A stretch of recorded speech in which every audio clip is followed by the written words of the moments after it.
Superboy Prime is the new Superman of the DC universe. I never thought something like this would ever happen. I don't think any DC fan did, but it's happening and I love it. I think it's one of the most refreshing things DC has done in recent memory, and it's also some of the most fun I've had reading comics in recent times.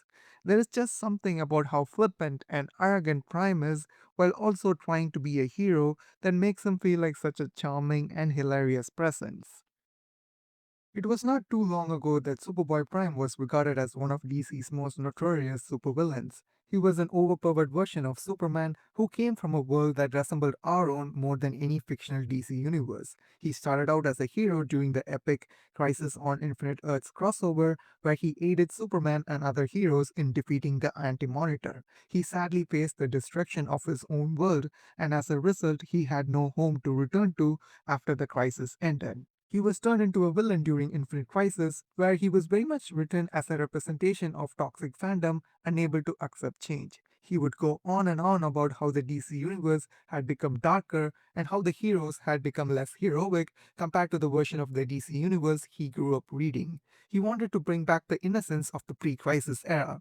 That hatred slowly consumed him, and with every appearance, he went from an optimistic fan of Superman to an angry, unhinged villain who lost sight of the hero he once was. Superboy Prime played a key role in several major stories after Infinite Crisis, such as Sinestro Corps War, Countdown to Final Crisis, and Legion of Three Worlds. He even got a chance to return to his own world after the multiverse was restored, only to face rejection and fear because his family and friends had read about what he had done. During Blackest Night, we finally got a glimpse of the person he used to be as he lamented how they would never give him a happy ending and how they, meaning the DC writers, had turned him into a monster to prop up their heroes. He finally confessed how much he hated who he had become. That realization did not last long as he was returned to the main DC universe where he tried to kill the Teen Titans again and was eventually imprisoned in the Source Wall. That was the last we saw of Superboy Prime prior to Flashpoint. Superboy Prime made his unexpected return nearly a decade later during the Death Metal event. DC even gave him a redemption arc during that story, which honestly served as the perfect ending for such a controversial character. He faced off against the Batman who laughs and sacrificed himself to help the heroes. As a result, he was allowed to return to a world where his family welcomed him and loved him again. He did not necessarily deserve it, but he got a happy ending and it worked for me. I honestly thought that should have been the end of the character. Despite his role in several universe shaping events, Superboy Prime was not a vital villain to the DC universe, and as such, I believed he could be retired permanently. His sacrifice during Death Metal felt like the perfect culmination of the character, and having him die a hero after everything he had done made me think that there was nothing more that could be done with him. But that was not the end. Superboy Prime made yet another unexpected return in the current Superman ongoing series during the DCKO event. At first, I hated it. I thought he should have been permanently retired, and even if he was meant to come back, it just felt too soon. But Joshua Williamson, the writer of the current Superman series, had other ideas, and I'm really glad he did. Prime showed up during DCKO with a changed attitude, and that made all the difference. In short, he became DC's version of Gwenpool, a comic fan who is aware that he is living in the DC universe and interacting with all these superheroes. He became the modern version of a Superman fanboy, which is what he was originally meant to be when he was created. He aided Superman against the Legion of Darkseid before making his way to the main DC universe to team up with Lois Lane against the same villains. While he is still the same character as before, it is obvious that he has changed a little, probably as a result of being with his family and living his old life again. When Superman disappeared after the DCKO event, Superboy Prime decided to step up as the new Superman of Metropolis, even if nobody asked him to, and for the first time, he has decided to create a life for himself in the main DC universe.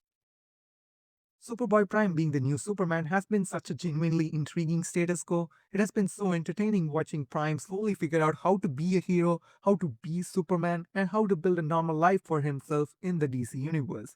He got a job at a comic shop, and that feels like the perfect profession for someone like him. Even if he is good now, he's still a jerk, and I kinda love that.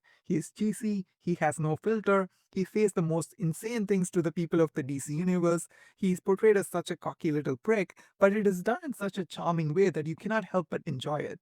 I would never have used the word likable to describe Superboy Prime before, but Williamson and Dan Mora, the current artists of Superman, have managed to do that effortlessly. I have particularly enjoyed his conversations with other characters in the DC universe. They have consistently made me laugh while reading. At the same time, there is a sincerity to what Williamson and Mora are doing with the character. It is not just a completely irreverent story filled with comic references, there are genuine emotional moments with Prime reflecting on his journey and who he wants to be now. His conversation with Robin, aka Damian Wayne, about how to become likable despite starting off as an unlikable person was a reminder that Prime still has a long way to go before he can truly call himself a hero. I also hope we see some real conflict between him and other heroes. Characters like Power Girl, who had to witness Prime kill the original Superman she grew up with, and Superboy, also known as Connor Kent, who was previously killed because of Prime, should be major antagonists for Prime to deal with, even if they are willing to give him the benefit of the doubt. And it's not just them. Prime is attempting to become the new Superman, so I imagine many other superheroes and villains will have something to say about it. That should be interesting to see unfold as the series progresses. We are only a few issues into Superboy Prime taking over the Superman title, but these past few issues have been some of the most fun I've had reading comics in months. Williamson and Mora are absolutely killing it. The more we get of their take on this character, the more invested I become. I think Williamson has done a great job facilitating a necessary evolution of the character from a mass murderer to a well meaning but slightly disastrous superhero. I'm genuinely surprised by how invigorating this status quo has been.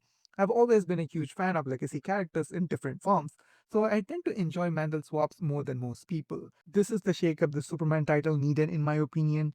I'm here for it as long as it lasts. I hope it lasts for at least a year. I just hope they do not reverse it sooner than they need to. After all, it's prime time.